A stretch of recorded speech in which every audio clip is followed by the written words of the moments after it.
What is up, everyone? Welcome back to the AWAKEN Catholic Show. Today, I am interviewing Edmund Mitchell. You heard that right, an exclusive interview. He is not making himself available for any other interviews on any other platforms, only here on AWAKEN Catholic, on the AWAKEN Catholic Show. There's a lot of exciting stuff coming your way right now in this episode, right after this.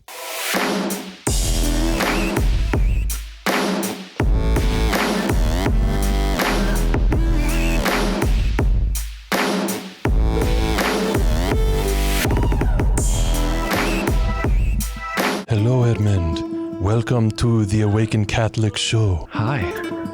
I am the Puerto Rican pirate, Juan Pablo, most widely known for my pirating escapades and my silky smooth skin. Oh, Juan Pablo, does Nick know that we're talking? Can he hear us? It's nice to meet you. It's nice to meet you too, Juan Pablo. I have to admit, you're much more attractive than Nick is. But I've never talked to a puppet before.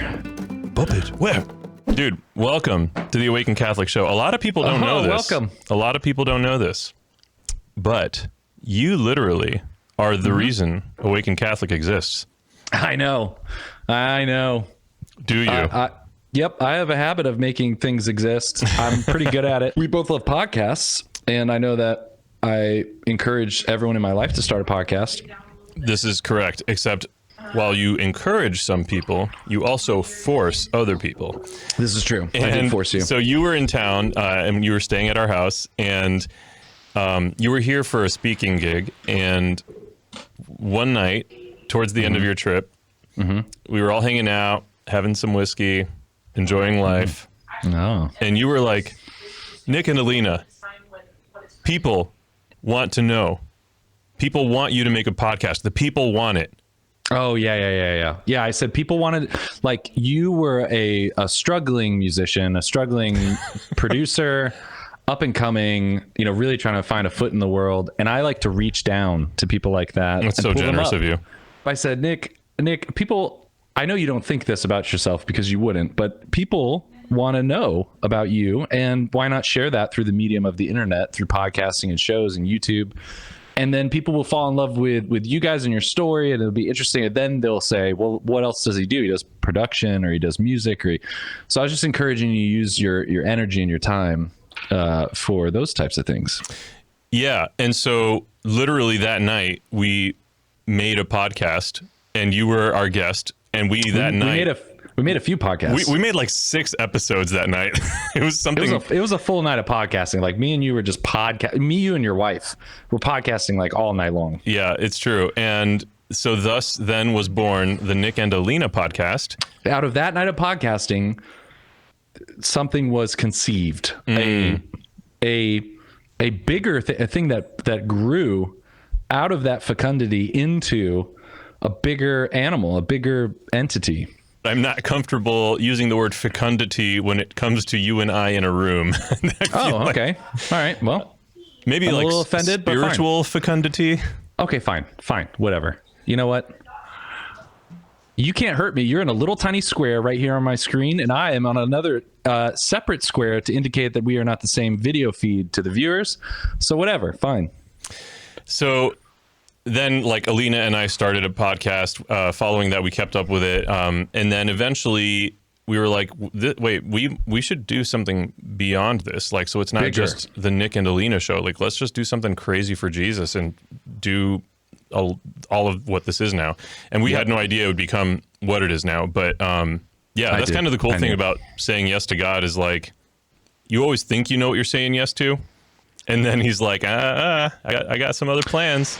He's like, you there, kid with the basket. How many podcasts do you have in that basket? It's like, oh, only one podcast. He's like, feed it to the people. And then suddenly it's 12 podcasts, Yeah. You just keep pulling podcasts out of your little basket and more podcasts come out. That's pretty accurate. That's pretty much how it goes. That's theological. It is. That's super deep, dude. I mean, we could just stop right there. I want to come in person because I really think like a lot of the pressure of this remote stuff is all the tech and stuff. And I messed up a bunch of tech. I had a bunch of stuff, fun stuff prepared. But I think if I was in person again, I think I could tear up that studio. I think I could take Mr. Grody. You have a stacked staff, by the way. Your shows, there's like a lot of meat. There's a lot of muscle going on. That Andrew dude who's physically spiritual, I could get spiritually physical with him. And I think I could take him on. I think Father Jeff Walker, you know, he looks like he's still in shape and he's kickboxing. I think I could take your whole staff. I could tear up a studio or a man show or an awake show, a night show and a sleep show. I could do it all. I dare you. I'll come and do it. Did you cancel my episodes that we did? Can your dear listeners go listen to those episodes that you've so lovingly referenced? They are between me and you. I think that they're archived. I think that they're still available on the Nick and Alina YouTube channel. Go find them, guys. Go find them. Go find those episodes. Those episodes make me laugh so hard. It was ridiculous. There are parts of those episodes where I cannot keep it together. So it's true. And the crazy thing is, we did talk about real stuff, but it was also ridiculous. That's our MO. Me and Nick and Edmund. When are we going to start the Nick and Edmund show? Right now, we just did. Oh my gosh, the beginning of a new era, the dawn. Cheers, man. We're so fruitful with our efforts. We are quite fecund. Oh gosh, spiritually. You took a pretty big leap yourself recently. So, you know, sometime after you were here and we started the podcast thing, and then, you know, Alina and I just started pouring more and more into all this. Like, the Lord ended up guiding us to like leave behind our regular full-time job. At the time I was working for the diocese and just pour totally into this Awaken Catholic thing. And you were a really helpful friend in that discernment. Like, there was one point at which you just sat down with me and you were just like, Nick, do you really mean to tell me that this is not possible, that you couldn't pull this off? And it was conversations like that where you were just brutally honest, but in like that's kind of our relationship. It is 100%. I don't know why. I don't have that with a lot of other friends. Really? For some reason, I feel like I can just be painfully and hurtfully honest with you. Well, I've never been hurt by you, so that's good. Try harder. But not on air, not on the recording.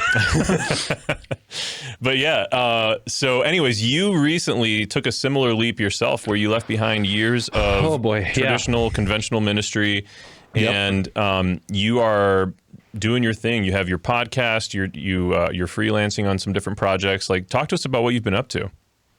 Okay, so I never thought I would leave parish ministry. I was like a full-timer, long-timer. I wanted to retire in parish ministry, and it's maybe a longer story, but I ended up, quitting with no real plan other than what I've been doing part-time on the side.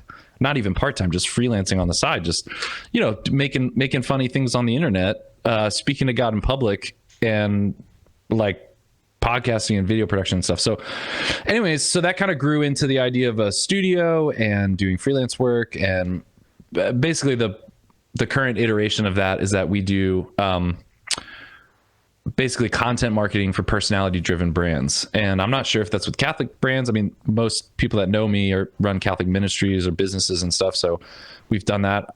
We try not to exclusively do that. But I think the big thing is just kind of what you're doing. Like 20% of my time, I would love to just spend making my own stuff and the stuff that makes me giggle or that I think should exist. And so the show and other projects that we do is just, you know, like the work that we do, the freelance work that we do funds the other things that we want to do, the 20%. So that's the very short version of that story. Yeah, that's awesome. So right now, what is your biggest area of focus? Do you think you're pouring more into paying my mortgage? The mortgage, I think also food for our kids. We have way too many kids. Well, we have enough kids. We have an acceptable, virtuous amount of kids. We're open to the amount of kids we have. Where it's just days. Likely enough that you're Catholic when seen by other people, but you might not be. There you go. Yep. Okay. There you go. So yeah, that's probably our biggest area of focus is just surviving. So, I wish I could say I have this like super keen business plan but it's just like every day showing up at this studio that I started a podcast, the show, in my dining room, and then at one point it turned into, let's add video on top of that because no one's watching, so let's just make it like so over the top. And then it turned into renting out this studio in Grapevine, and it's just gotten bigger from there. So we're just, every time someone emails me and says, hey, let's work together, I'm like, let's do it. So that's what's been going on now. I mean, we have a cool team. The current iteration is it's just interesting. So it's a lot of different things, but I think the main focus, my area of expertise, would be video production, content marketing, and social media, which are really, really fun words to say on a podcast. Yeah, 100%. That's what people want to hear. Yeah, those are the terms you want to use, 100%. Are you podcasting if you're not saying those words? Yeah. Is this a podcast? What is a podcast? You never get a room full of podcasters more frustrated than just asking that question to the room of podcasters. What is a podcast? And then everyone gets upset. Edmund Mitchell, we're going to transition now into what has been referred to as the Kerygma speed round. Are you ready? Oh yeah, the Kerygma. That's right. Yeah. First question: who is Jesus to you? I don't know. No. Who is Jesus to me? How much time do I have? It's an elevator pitch. For who? For you? For me? For Joe Schmo. Who is Joe Schmo? You give him whatever background you need.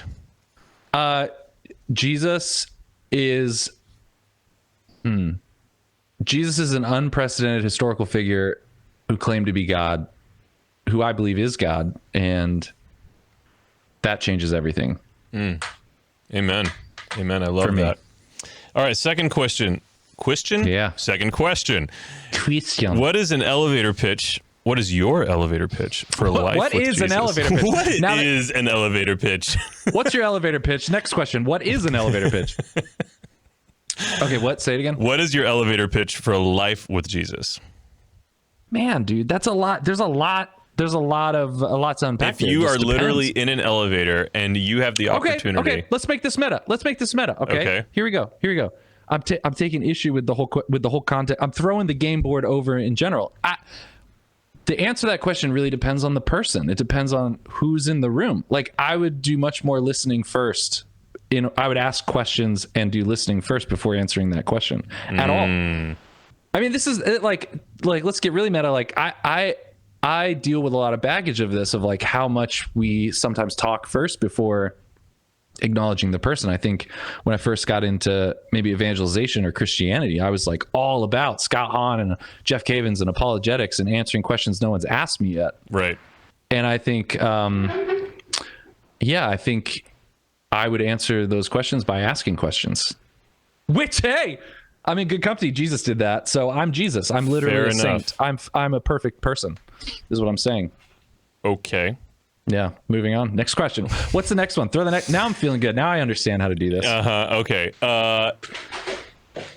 So just because I feel like I didn't quite get an answer there, other than like exactly, listen man. first. Exactly. Listen first. I'm totally here for listen first. Once you have done the listening, yeah.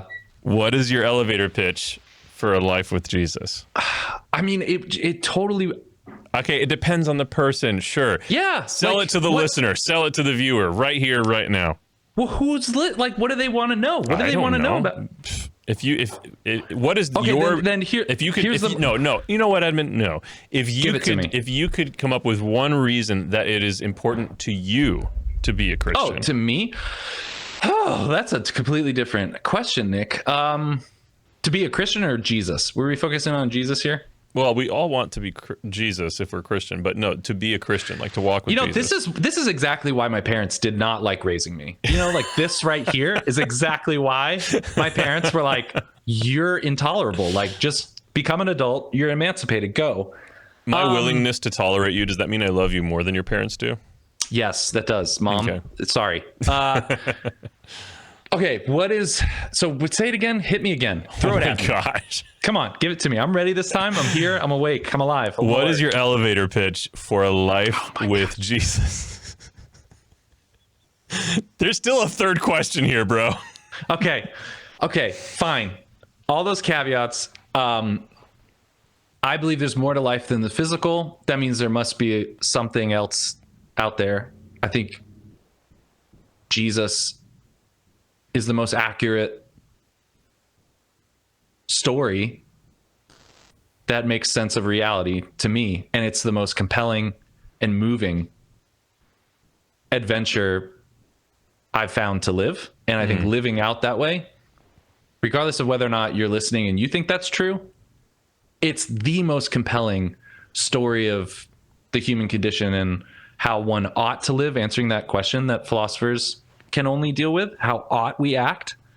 It's the most compelling and convicting and resonating with me that I've come across. And I've tried, I've tried reading a book on Scientology. I've done all, Tony Robbins, Oprah, like, let's go, Buddha, give me like big religious figures, literally. And I will read those, but the best I've come across so far has been Jesus. And I would encourage you to look into it. This is the worst.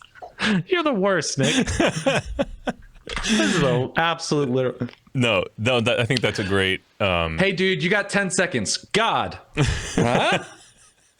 10 seconds. Go. As articulate and eloquent and, just generally well-read, well-spoken on the faith as you are, it was probably, of all the guests I've ever had, the hardest for you to answer those questions. Good. That shows how brilliant and smart and thoughtful I am, because I reject that question. I reject the temptation. I reject the temptation to answer that question, because I think by answering that question, you're giving away too much of, like, it's just not real. It's not like, I'm on my high horse here, man. I think that the premise of the Kerygma speed round, the idea is, if someone's listening or watching that is curious about faith, it's just every guest kind of provides a different perspective on, like, ideas that might intrigue the viewer or listener towards faith. And I guess my heart just goes out to people that I think first and foremost of people that are not convinced. And those people often, if you just give them an answer to a question that they're not asking, then they're going to reject the answer, because it's like, well, that doesn't resonate with me. Yeah. I want to get into a little bit of that with you in the second segment of the show. Okay. Because are we going to a commercial break? Hello, everybody. We are going to in a moment, but first we need to finish the Kerygma speed round. Okay, let's do it. Question number 3. Yeah. Now that we've established question number 3. I'm ready for question number 3. We've established who Jesus is. We've established your elevator pitch for having life with him. Third question is elevator pitch for specifically living life with Jesus as a Catholic. So specifically for being Catholic. Oh my! I believe in you, Nick. Say it again. Ask the question again. Go. Come on. Lay it on me one more time. Say that question one more time. Okay. I just take issue with the whole thing. I mean, I know it's fun. Well, it isn't just fun. People have different ideas or ways of thinking of faith or of the Lord or of the church that they're all wrong. They're all wrong? Okay. Yeah. Okay, do it again. I'm here. I'm open. I'm receptive here. I'm more confident in the reception these questions got by a bishop of the church when he was on my show, where he managed to answer these questions. So hey, I'll talk to Bish. Yeah? Send them my way. Let's talk. Yeah, let's do it. Let's talk. Elevator pitch for life specifically as a Catholic. As opposed to Mormon, atheist? No, as opposed to non-denominational? As opposed to non-denominational or just Christian in general. As opposed to our Protestant brothers and sisters. Is that what you're saying? Is that the question? If that's what you want to say. What the? I'm not saying that. It's not my answer. What? You wrote the question. What does the question mean? I'm not about to get canceled for this. What does the question mean? Your Honor, point of privilege. The question is, point of information. There are today whatever number of tens of thousands of flavors of Christianity. Yeah. Okay. And so if you want to live life with Jesus, you have quite the buffet of options. Your eyebrows okay? Yeah. Okay. You have lots of options in general religions, lots of religions in general. What the frick are you doing with your eyebrows? I'm engaged.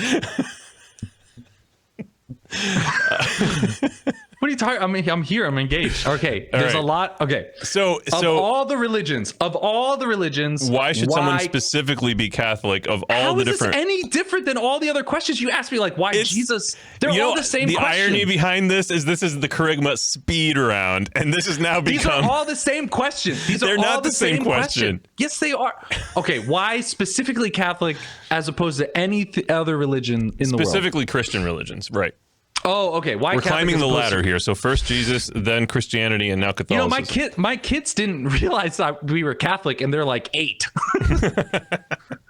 We're at the dinner table, and I was like, my wife was talking about, I came home and my kids were like, "Oh gosh, Trump didn't win the second election." I was like, I did not realize we're raising politically active kids, and they're like, "We're so upset Biden won," and all my kids were so upset. And I was like, well, it is, I just was throwing this bomb out there. I don't know. I don't care how people feel about this, but I was just saying, like, it is interesting that Biden is like our first or a Catholic president we've had in a long time.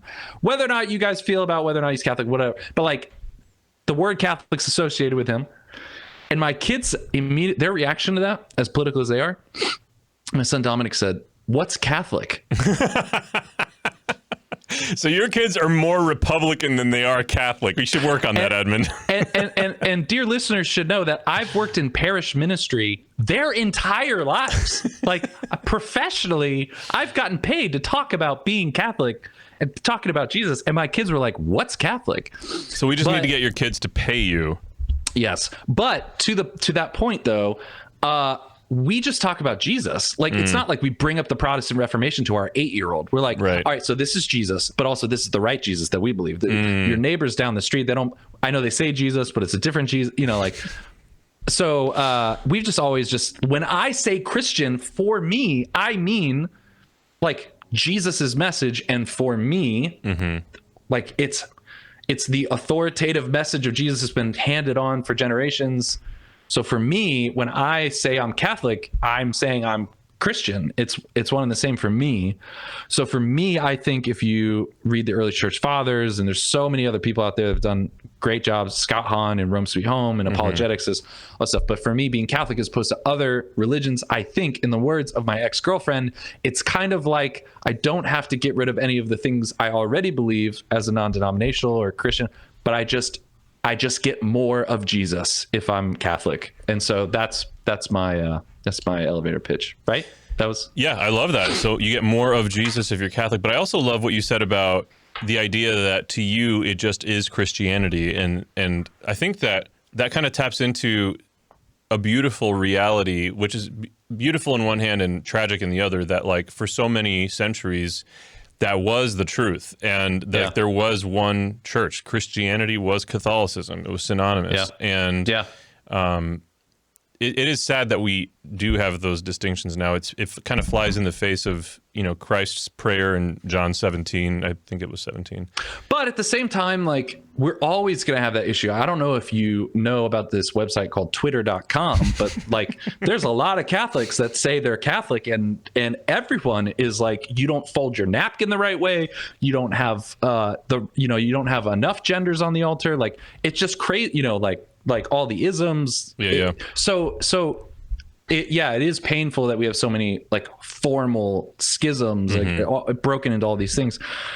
But also, like, it's not something that should make you go, oh well, let me just give up on the whole Christianity thing. I mean, it's gonna happen. Like family disagreements come up, and it's in the first it's in the Acts of the Apostles, like St. Peter and St. Paul. And do we eat meat? Do we not eat meat? Like, what do we like? Pork? Like all of that. Right? I think that's where the difference is, though, is that is one family with some infighting.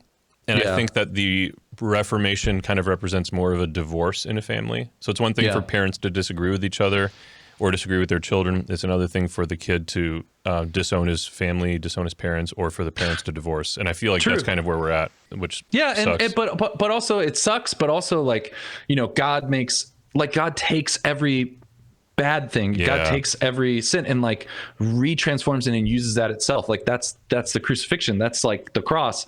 He takes all of that and then retransforms it. It's crazy that Franciscan University, my alma mater, like some of the heaviest hitting professors there at this very Catholic university, most of them are converts. And like how beautiful it is that we had converts come to evangelize us. Like we had to have Protestants come evangelize That's us so interesting. and teach us how to be better Catholics. Like I had to have an ex-Protestant come teach me, a cradle Catholic, how to be a better Catholic. It's kind of cool how God allows, how God uses that, right? Absolutely. And even in my own story, I came back to faith from agnosticism, flirting with atheism. Yeah, we were super worried about you. Like you were way out there. Like it was rough. You didn't know me then. Oh, I knew you. I knew you before you were born. It was, yes, before you were knit in your mother's womb. I knew. No, but I came back to faith in the context of a non-denominational church. And then it was, as I started being open to it again, that I started to ask the same questions I'd asked before, running into the same frustrations. Yep. The only place I wasn't looking was Catholicism, and that ended up being the answer. So yeah. That's beautiful. You're a beautiful man. Stop it. You're beautiful. Get out of here with that. All right. I don't work at a parish anymore. Okay. What's next? What other question you have? Describe the United States. So I do have a topic I want to hit with you, but before we do, we're going to go to a commercial break. Hello. Listen to Father Mike Schmitz talk to you in your ears. Nope. Okay. All right. So before I do, you're in Texas, correct? Yes, you know that, Nick. Don't do this. Well, I'm speaking on behalf of the audience, the viewers. Colleen, and leave that in, Colleen. Leave that in. So in Texas, there's been rumors left and right for years now about secession. And I don't know where you stand on that. I'm standing. Great. But one of the things that I thought was really interesting when they were talking about potentially seceding, am I saying that word correctly? I feel really insecure about it. It's seceding. It's seceding. Seceding. Seceding. Seceding. One of the things they talked about is, there were parts of what, were happening in Washington or whatever that were frustrations, and we're going to be our own country, whatever. And one of the things that they took issue with is that the Biden administration has come down really hard about our Catholic Weird Stuff segment. And Texas was like, no, we're not about this life. We want the Catholic Weird Stuff segment. So here we go. Catholic Weird Stuff. Why do they do the things that they do? Let's learn some Catholic Weird Stuff. It's a weird. Hey everybody, welcome back. It's great to have you here today on today's show. Hey man. Edmund, how are you? It's good to see you again. Thanks for joining us today's show. It's good to see you too. Yeah, we go way back, and I just want to thank you again as we started the episode. You helped start Awaken Catholic here, and I just really did. Unfortunately, I am to blame. I am to blame for all of this. Yeah. Or fortunately. Yep. So wait, are we live? What's going on? Someone's touching your ear. Yeah, we're live. Again, folks, my name is Nick De La Torre, and I'm president of Awaken Catholic. I'm married to Alina De La Torre. Okay. Beautiful woman. Beautiful woman. What's that like? Love. What's that like being married to her? I tell you. Wow. I mean, she's. Yeah. I mean, you know. Yeah. You don't even have to say it. How much? Well, you could say it. You could say it. How about you say it? Actually, I think you should say it. All right. It's been a long day. I'm just going to start to cry here. He's going to start crying. Why are you crying, Nick? Marriage is beautiful, Nick. Marriage is beautiful. It's hot. It's hard and it's soft. It's up and it's down. We've had a tough week. Yeah. Therapy. Yeah. I use Dave McLeod. Shout out to Dave McLeod. I've got him so much business. You guys should call him. Dave McLeod with the pop checks. Yeah, it's great. Teleconferencing. I talk to him a lot.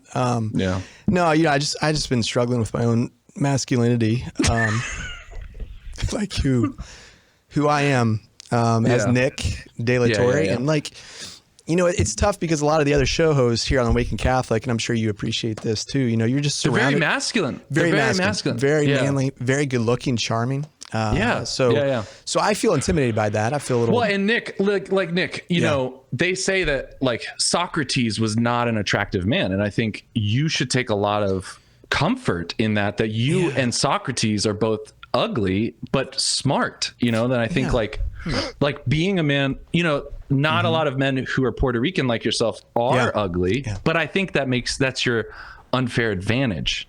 Yeah, no, it's a really good point, and I think I can sympathize. But I just been losing a lot of hair, and I just feel uncomfortable a little bit. Yeah. But anyway, I don't want to make the show about me. I mean, everything else in my life is pretty much about me. Yeah, this is the Catholic Weird Stuff segment, so let's get to it. The Holy Sepulchre, did I get that right? We're gonna talk about that. Yeah, there's an article here. There's an immovable ladder that is leaned against a window at the Holy Sepulchre, and it's been there since 1757 because the church is owned by or is in control of like 6 different churches, and so they can't move it until they all agree what they should do with the ladder. Wow, that's really interesting. So like 6 different Christian denominations, is that what you're talking about? I guess so. Yeah, it's a little metaphorical here because like there's since the 18th century during the reign of the Ottoman Sultan Osman III, the status quo agreement had been signed, and so there's multiple groups that have authority over the site. They all have to agree unanimously to make any changes, however small. So those 6 Christian churches all have rights, and nobody knows what to do about the ladder. Wow. Yeah. Have you seen this ladder? No, never. I saw a photo. Okay. Well, you're basically an expert on it then. So. Yeah. I saw a headline. I didn't even read the article. Oh, wow. Yeah. Yeah. Well, hey, this has been great, Edmund. Thanks for coming on the show today. All right. That was a great Catholic Weird Stuff segment, Edmund. Thank you for your profound insights into this mysterious immovable ladder. Yeah, it's so kooky. That's those Edmund. Knuckleheads. Yeah, those knuckleheads. They better figure that out. All right. So I saw a headline, kind of like you with the ladder, and similarly, I didn't read the article itself. But here is the headline, and the reason I want to tackle this with you is because you're known across the church, all sub 2 billion of them. Don't say it. You're known as the evangelical guy, the guy that knows how to, and I don't mean evangelical in like the evangelical sense. I thought you were going to say the most attractive Catholic alive. Well, no, that's me. Oh, okay. You're known as the guy that knows how to evangelize. Like that's not true. You ask. No, stop it. Forming Intentional Disciples, Sherry Weidel. You ask Sherry Weidel, who's the evangelization guy? She would say Edmund Mitchell. That's not true. You ask ex-President Trump, who's the evangelization guy? Edmund Mitchell. It'd be more like Edmund Mitchell or something like that. I got a bad Trump. Anyways, you're the evangelization guy, and I guess I saw this headline: Pentecostal snake handlers now calling on Jesus and doctors after high-profile death. And I wanted to kind of get into this thing. We as Catholics, we aren't like generally snake handlers. There might be some rogue. I would call them crazy. I don't want to be offensive. Man, depends on the snake. I'll handle a snake. Depends on the snake. If it's a friendly snake, if I know where it lives, if I know its family, it's next of kin. Like I'll handle a snake. I feel like the premise. I feel like the premise though is like doing something supernatural, being protected supernaturally while handling a dangerous snake. I think that's the premise. Yeah. This is a thing. Yeah, but I don't know too many Catholics that go down this road. And I while clearly there was a problem because someone ended up dying. What stood out to me about it is it reminded me of something that happened about a month ago. You handled a snake? About a month ago, I did not handle a snake. I received a letter in the mail. I received a letter in the mail that was handwritten, and it was personally addressed to us, Alina and I. Okay. And it was a full page front and back on lined paper, handwritten. And I was like, I do not recognize this name. Who the heck did this? So I read the letter. Seems very nice, very cordial. Yeah. Mm-hmm. And then about halfway through it, it starts talking about Jesus. And eventually, like, I'm just getting this air about it that's like, there's something about this that's like not, there's something off about this. Yeah. And about 3/4 of the way through, I was like, I turned to Alina and I'm like, babe, this has got to be like a Mormon thing, like a Jehovah's Witness. Okay. All right. Okay. Mm-hmm. I get to the end of the letter and it doesn't say anything other than like an invitation to chat about the faith. But then hidden behind the letter, which I hadn't seen until I read the whole thing, was a pamphlet about the Watchtower and Jehovah's Witnesses. It's a watch. Yeah, they like the Watchtower. Yeah. So all along the Watchtower. The relevancy here is I don't know who this person is. She doesn't know me, but she wrote a personal front and back letter, handwritten, to me, wanting to share her truth with me because it might help me. Okay. It was addressed to you? Does this person know you? No. Oh. Okay. So, like, I don't know if they're looking up the auditor's website or something, and, like, she literally wrote, to my neighbors, Nick and Alina Del Torre, and she didn't even, like, the return address was not, she wasn't a neighbor. She just met as a neighbor in the community or something. My point is, like, she really put it out there, and she, like, put significant effort into writing a front and back page about caring about us, hoping we're doing well in COVID. And you're upset about that. You don't like that. I don't want people to care about me. No. Okay. No, what it is what I was really stricken by is, dude, she put some serious effort into evangelizing or from their perspective, proselytizing. And then we see these snake handlers, like, you know, on some level, I want to believe that these people are putting themselves at risk in order to glorify God, even if it's not necessarily the smartest way to handle it. Hey, that was a pun. What you did there. Look at that. I see what you did there. And what it got me thinking is, man, these people are obviously crazy, but like, what have they figured out about courage and the importance? I don't mean courage in the face of snakes. I mean courage in the face of being criticized or being whatever, like, for the sake of the gospel. And in contrast, we as Catholics are so easily found sitting in the pews for 1 hour a week and then going through our week as though we're practically atheists. Hey, speak for yourself, man. That's not me. What do you mean we as Catholics do that? Do you see letters going out or people knocking on doors to talk to people about the Catholic Church? I just think that, like, it was interesting because when we want to evangelize as a Catholic Church, we have to start a program, or we have to, like, we have to get a DVD series or something. And you're saying it's much simpler. Just write a letter or grab a snake. No, I'm not necessarily saying that. It's your position here. But I take up your snakes and follow me.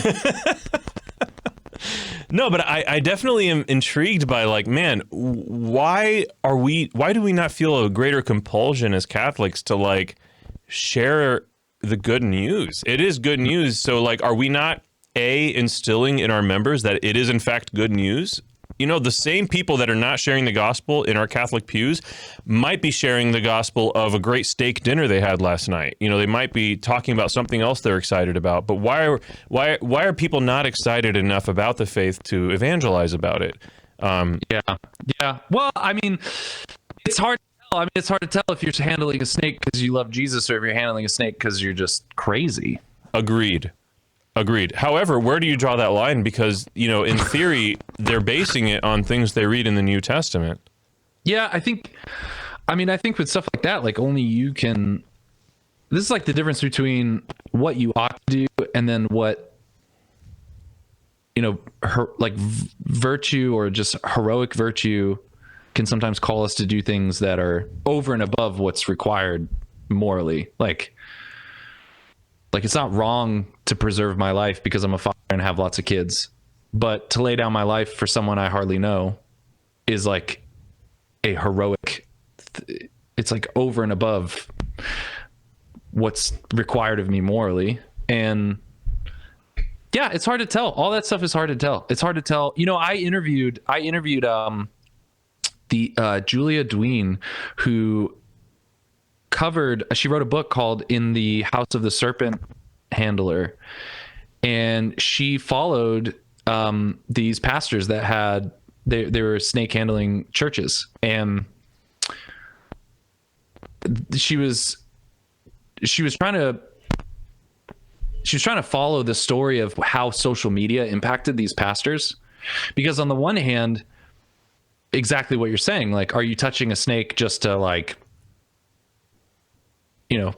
gain some type of authority other than a spiritual authority. You're just doing it just because like, hey, look at me, I'm touching this snake and right. I'm going to be fine. Are you doing it for the social media clout? Are you doing it to attract people? Like, what is your motives? And I think these kind of things, it's impossible to tell unless it's just impossible to tell. It's impossible to tell someone's motives in these things. So I don't know. I don't know why people don't touch snakes more and more. If that's what you're, I don't know why Catholics don't share. Yeah. I mean, yeah. What was your question? Well, no, I mean, you're answering it, but I think that there's also a factor in there of like, okay, Jesus tells us that we're going to do greater things than even he did when he was on the earth, you know, like go forth. And, I'm open to it. Like, I think it's hard to read the Gospels and especially the Acts of the Apostles and not feel pressured at least into being open to the fact that crazy stuff happens when you try to follow Jesus, and that like just to be open to the possibility of crazy things happening.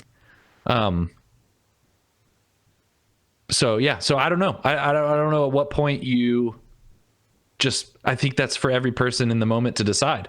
There's something that happens inside of you when you're following Jesus, like in those moments that I mean, I don't know what St. Maximilian Kolbe, like, I don't know if he was like rationally, or like when he made the decision to step forward and take the place of someone else and knowing that he's going to die, like, what does that feel like? Is that a rational thing? Is he totally in his right mind? Is he just compelled forward? Does he jump? Like, yeah, I don't know. Like, well, you know what, that's actually a really interesting example, because he ended up like, there are miraculous things attributed to him.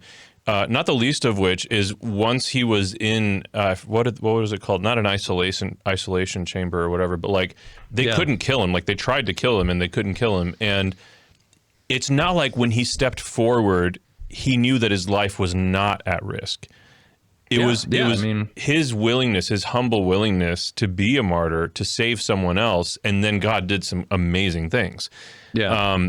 So I think part of it, to what your point is like, don't walk around wanting to look like a miracle worker. Walk around wanting to save people. Walk around being humble.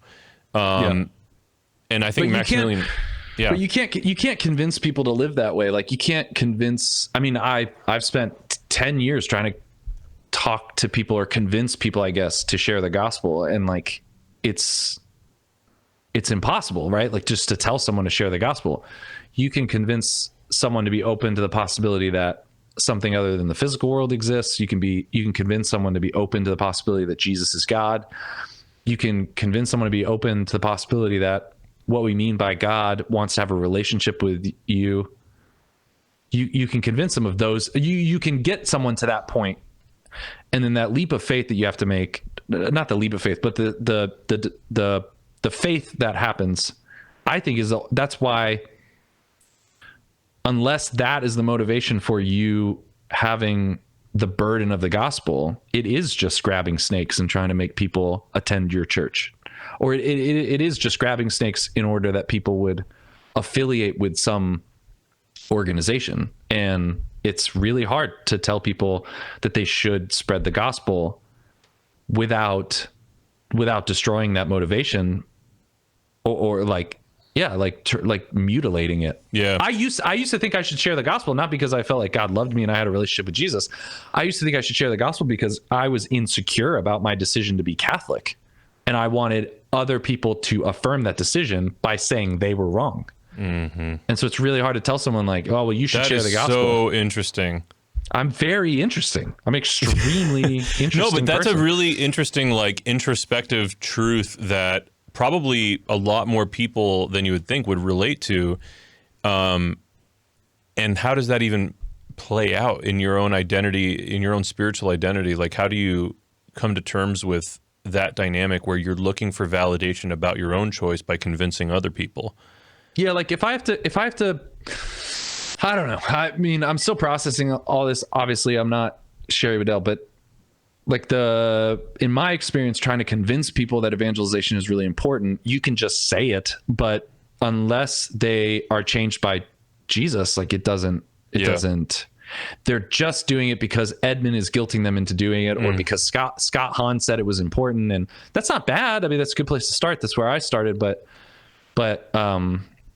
yeah, man, what makes a man stand up in front of a group of people and and pick up a snake and get bitten and die. Yeah. I highly recommend that book by Julia Duin because it's complicated. It's really complicated. Like, I mean, I've said this a lot, but there was some NPR, there was some thing on faith, and they interviewed a bunch of different people of faith, and they interviewed Billy Graham's like granddaughter, and it was like the whole thing was about faith and doubt. And they interviewed Billy Graham's granddaughter and said, do you think your deceased grandfather, do you think he ever doubted? And she immediately said, no, never. He never doubted. Interesting. And that's just, I remember shouting at the radio or the internet or shouting, and that's just not, I mean, who reads the Bible and thinks that no one ever, like that's our model of faith? It's complicated. There's like a pressure to always be perfectly like in, simpatico with the gospel and with God. But like, man, even the people in the Bible were not always simpatico with freaking the first Pope, Peter, was not always simpatico with Jesus. He denied him 3 times. I have complicated motivations, and like I want to say that all of my motivations are pure and faithful, but a lot of times they're not, and that's complicated. And so it's hard to say whether or not someone's doing it because of faith or because of the gospel imperative, and it's difficult. And that's why also I hesitate to, how do you tell someone that the gospel is important? That's why my first gut reaction is like, you can't tell people the gospel is important. At least that's where I'm at today, 2021, my life. My experience is that it's really difficult to say that if they aren't just changed by Jesus first. Yeah, that's really interesting. But I also feel like there is a place for intentional efforts of evangelization, but somehow reconciling that with the truth of what we're talking about, like the real human experience, not like, and this is one of the biggest tenets for me with Awaken Catholic as the president. Like, I'm always telling everybody, like, do not wear a label that says I am uber Catholic and I'm going to use Catholic lingo and all this stuff. Like, Awaken Catholic is not for people that already levitate when they pray the rosary. Awaken Catholic is to have real human conversations that are challenging and not always clean cut. And there is that reality. And even I think, another example is like when we have Christian or Catholic celebrities, even just having them enter into celebrity status, there's immediately an unfair pressure put on them from even like a business standpoint to always be on, to always be uber Catholic or Christian, to always be simpatico with God. And we just saw a couple days ago a heart-wrenching tweet from Audrey Assad. I don't know if you saw this. Oh, yeah. She announced that, so Audrey Assad was this incredible rising Christian artist. Oh, she was a Christian artist. Gotcha. Yeah. So she's an incredible artist for sure, and a beautiful person inside and out. But like, she was this rising Christian artist, and specifically, she was Catholic, and she had this beautiful Catholic music. And she just announced a couple of days ago that for the last several years, she had been wrestling with nihilism, and that she really doesn't identify as Christian at all anymore. And you know what? That is super heartbreaking, but it's also like, I am here for that honesty. I'm here for that conversation. And I think that the struggle is real. Like, I myself came to Catholicism out of agnosticism, flirting with atheism. Like, I totally relate to some of those challenges. But I think that the hardest thing is reconciling that this isn't just an idea. Like, Christianity isn't just an idea.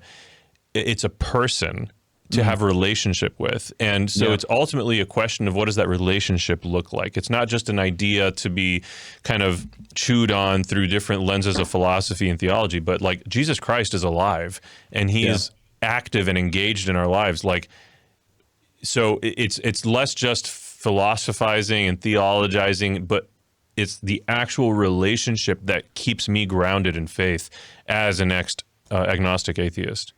Yeah, I agree. I mean, I want to talk about what you said about, the Catholic celebrities and stuff. I think we're just figuring all this stuff out. And I remember a time where a diocese was, slapping our wrist for like retweeting the wrong people. I remember a time where, dioceses were slapping your wrist as a youth minister if you were like Facebook friends with teens from your youth group, or if you had like all this stuff. Like, I think we're just figuring out the internet. And I think in a world like the internet is so young, and we still approach the internet like old TV, and in old TV, you only got 5 minutes on TV ever. Like you only got your 5 minutes of fame. And so you better have your 5 minutes of your message right. And you better have exactly what you're going to say. You better say it exactly right. And there's no room for editing or revising or changing your mind. And I think we're slowly realizing that approaching the internet today that way is untenable, because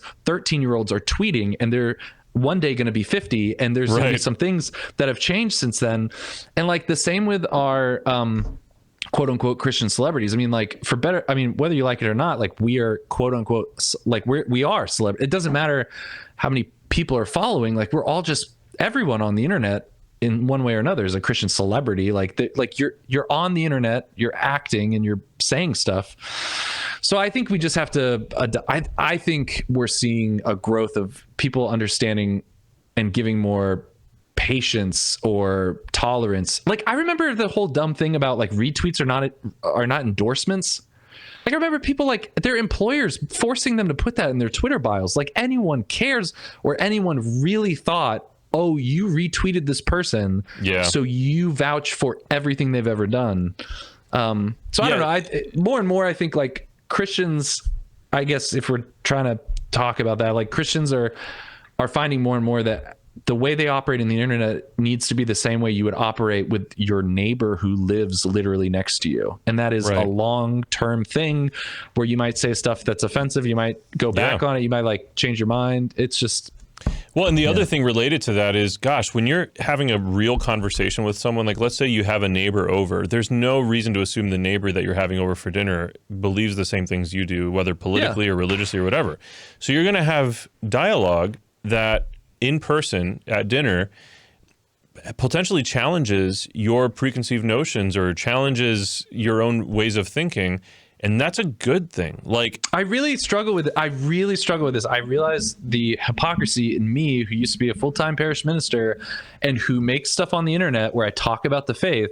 I still struggle with this. The tone in which a lot of times, I guess people, myself, I'll just speak for myself. When I speak about the faith in a video, there's a certain tone I take sometimes that I wonder if I were to just show that to an atheist or a friend, if I would not be a little embarrassed, not because I'm embarrassed of the gospel, but because it just sounds like, who the heck are you talking to? Like, you're, and I struggle with that. I struggle with like, who am I teaching? Who am I like, so anyways, I think it's an issue that we're going to continue to.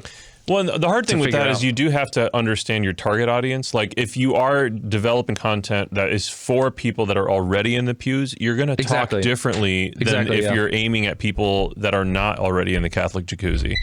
And that's kind of where we sit as an organization at Awaken Catholic, is we're very specifically, we love our Catholic audience, but like they follow us because they like what we're doing for the non-Catholic listener.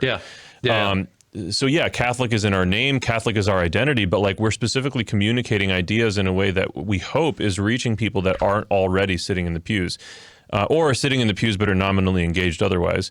But yeah, I totally agree. And I just think that the other component there is charity. Like if you know, it's so easy to like fury tweet at something, but like if you're actually in front of the person you're tweeting at in person, are you going to convey the same level of anger or the same level of a lack of charity in person? And that's where what you said is so important about like, man, handle your online relationships and interactions the way you would in person, because you'll find yourself looking a lot less like a douche. Unless you are a douche. Unless you are. The answer to that is yes, this is how I talk to people in person. And so, I don't know. It's tough. I mean, it's tough out there, guys. So be safe on the internet. I don't know. I like to think, so I have this thing written on the wall, heart speaks unto heart. It's from that, it's from some Latin thing from Newman.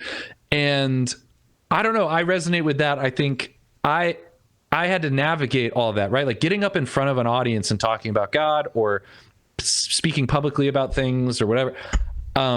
For me, the answer to all of those challenges of how do you do that appropriately, for me, was to develop a place where I feel like I could speak from my heart to people. And sometimes that's really difficult and it doesn't come across the cleanest. It it doesn't make the most sense all the time. And I really struggle with that with the show, my podcast, which you should go listen to. And you can watch on YouTube or Facebook. And most podcast apps you can download and subscribe. So when I do the show, like I wanted a space to just be me and not worry about, making sure I say like, because as Catholics, we all know that, and I really struggle with that because there are situations where people get confused and feel like I'm supposed to tell them the right answer to believe. Right. Like people they don't want you to be yourself. They want you to conform to their worldview or their line of thinking. They want to make sure that you say it the right way, or that you are you conveying the right thing about the Catholic Church? And it's difficult. I mean, I got to be honest with you, that has been such a turnoff to me in social media. Like the fact that it's no longer a place that you can share your opinion about something, because you need to have historically researched every little dynamic of that opinion to make sure that you're preserving yourself from any historian's criticism or any like sociologist's criticism or theologian's criticism. Like if you post something that is just slightly less than perfectly worded, you're going to get blasted by all of the keyboard trolls. But here's the thing. Here's my pushback on that, just because, and I mean, I'm biased, so listeners take that with a grain of salt, right? Because like I do social media, like it's now my career is I make money helping people do social media. So take it with a grain of salt. But I think, and you know me, like I'm a big Gary Vaynerchuk fan, so whatever. But I really think a lot of those issues though are non-issues. Like that's an issue if you make it an issue, if you read comments. Right. Like Joe Rogan tweets stuff and then just like shuts off his phone and then doesn't like, and then there's a garbage pile in the comments, and I don't know. I mean, for me, it's like those things are an issue if you make it an issue. Like you can, I mean, unless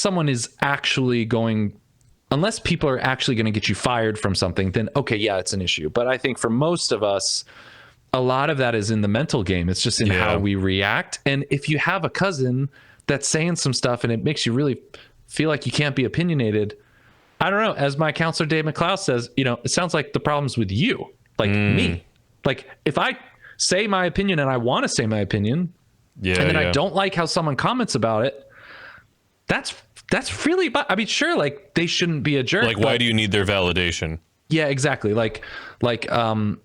Yeah, I mean, obviously it's easy for me to say. It's easier said than done. I also get hurt by comments, like YouTube comments. Like, there have been some that you've shared with me that I was just like, why did that person need to say that to you? I totally. So it's to me, the challenge with that is I agree with that principle of just not letting that stuff affect you. However, that really isn't different than telling your little kid that comes home from school after getting bullied, don't worry about what those people tell you. Like, it's really not different. I mean, yeah, but like it's just like that's part of the game, kind of, right? Like you have to, like, I homeschool my kids, and I tell my wife all the time, like, if they don't get bullied, I'm gonna have to bully them, like, because they have to learn how to deal with bullies. Like, the point is not to shelter them from bullies, and like, wouldn't social media be so much better if we didn't have hate? We want our kids to have character. Exactly. It's like you got to learn. That's a skill you have to learn, and we're learning that on the internet and social media. Is like you can just block people or unfollow people or not be on the internet. Yeah, 100%.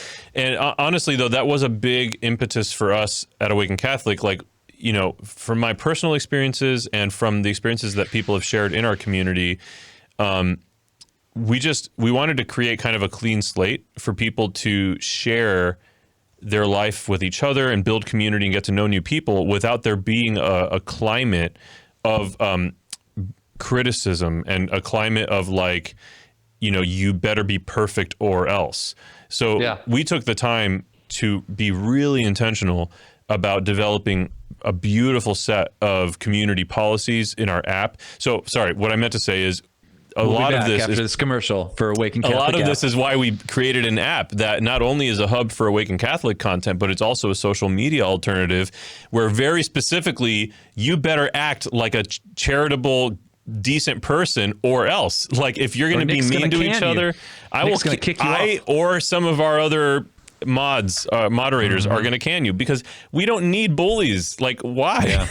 Yeah. So anyways, if you're interested, I mean, that's the thing. Like people get mad when people get canceled and blah, blah, blah. And it's like, well, I mean, if you go over someone's house, you got to play by the house rules. And then like, otherwise don't go in the house. And I get that there's the argument about whether or not social media is a utility that everyone has a right to, or everyone should have access to. So there's an argument to be made there, but also, like that's kind of how it goes. Like if you walk into someone's living room, if you're like, my rules go, and if I don't want you to act a certain way, I have a right to say, you get out of my living room. Yeah, 100%. So, the nice thing is, like, we do want to cultivate in the Awaken Catholic app community. We want people to be diverse in their perspectives and stuff. It's not about canceling ideas. We are just not going to let people be mean to each other. Like, it's just not going to be tolerated. And so far, there's only one comment or post rather that I've had to remove, and it wasn't because say his name. It wasn't because they were being uncharitable or anything. It was a perfectly decent post. It was just in the wrong type of chat group, community group. So I was like, hey, repost this in this other group. But yeah, it's been really, really cool, and seeing people kind of getting feeling the freedom to share who they are and about their life and stuff without the potential for ridicule. Like, it's so cool. You can almost see the difference in the types of posts that they share and like the type of information they share about themselves when ridicule is not on the table. So that's been a really neat thing to see as well. Yeah. Yeah. Cool. That's pretty neat. So ultimately, my question to you though. Oh yeah. Was how do we get Catholics excited about Catholicism, about the Lord? To the point that they would write a front and back handwritten letter to people they don't even know. Why do Jehovah's Witnesses believe more in the Watchtower than Catholics believe in the Vatican? Well, I don't think that they do. I mean, there's people doing crazy, awesome things in the church. I think, I guess your question is how do you motivate someone to get to the point where they would write a letter like that? Yeah. I mean, I think, again, like I think in my experience, having people impacted by Jesus himself, like being transformed. I mean, I get your point though earlier where it's like, you have to tell people that is part of the mission at some point. Well, honestly, that's less my point. And it's more my point is what are parishes doing to keep people from getting inspired or have encounters with Jesus? Like, what are parishes doing to get in the way of people being transformed by God? Yeah, I mean, I think there's a lot. I mean, there's so much. You could do a 2-hour episode just on that, but I think some of it is we're still struggling with the clericalism of like, well, evangelizing is for a priest and not for me, and then we just still struggle with all of that with well, I don't want to be too holy. Also, the privatization of religion, that it needs to be kept in the private sector. It's not for the it's not for your friends, or it's not for other people. Right. I think we don't model that. We also honestly don't even celebrate it necessarily as parishes. We don't really celebrate people doing that. It's just not part of most parishes' culture. I think there's some parishes that are trying to change that, and I think there's movements that are trying to change that. Yeah, there's so many things. There's so many things stopping people from getting mobilized to do that. I mean, honestly, I really think the biggest thing, because we don't have all the time in the world, but I think it's just people aren't changed by the gospel. I think, yeah, I just think that's it. Like, people aren't changed by the gospel, and like, I think that's it. I just think that's it. I think. Fix it? How do we fix it? Oh man, how might one fix it? How might one talk to a friend about that? I think how you fix that is by being changed by the gospel. Boom. I think that's how you fix it, is if you care about evangelization and want other people to care about evangelization, I think you just have to be changed by Jesus. Because otherwise it's not compelling. Like, it's just not. And so I kind of have been making the argument lately that if you're like curious, what is the gap? How do I cross the gap between where I'm at now and where that is that you're proposing of being transformed? I've been proposing lately that the gap is not to be filled by God because he's there offering the groundwork for that. That it's on our end that the issue is, and that we need to sell out for God. Like if we're struggling to be transformed or to see God in our lives, it's because we're holding back parts of ourselves or parts of our lives from God. Yeah. And if we're willing to totally turn all of that over, bar nothing, that's where we'll see the changes happen. Yeah, I heard some saying once that I'm going to butcher. It was something like, a sinful priest will make devils of his parishioners. A mediocre priest will make sinful parishioners.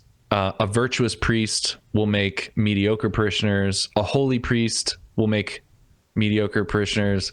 And then it was like, a saintly priest will make virtuous parishioners. And it's like the impact of those around you is a direct reflection on your own holiness. Like, it's a direct reflection on how changed you've been. So, I mean, I have a heart for those people. Like, there are when I worked in parish ministry, there's so many people that come to you that like, why don't people care about this? Like, why, my son doesn't care about this, or other people don't care. Why they want to do something that comes from a good place. But I really think the first thing is to be changed by the gospel. If you want people to care about changing others for the gospel, like, be changed by Jesus. Yeah.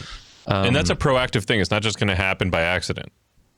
No, I mean, it is the thing. It's like, that's the thing we do with the rest of our lives, is to try to be changed by the gospel. I think Pope Francis has been trying to show some of that and try to, I don't know. I think there are examples that people could go out to find of how that might look, but that's the hardest thing, is to be changed by the gospel. Yeah. Amen, dude. If you are watching or listening and you're like, oh, this sounds so great, but it sounds so lofty, and Edmund's eyebrows are kind of disturbing me. If that's you, we're here for you. You're not going to heaven. That's what you need to hear. Is if that's you, you're not going to make it. You're not getting there. You're not getting there at all. Don't listen to Edmund.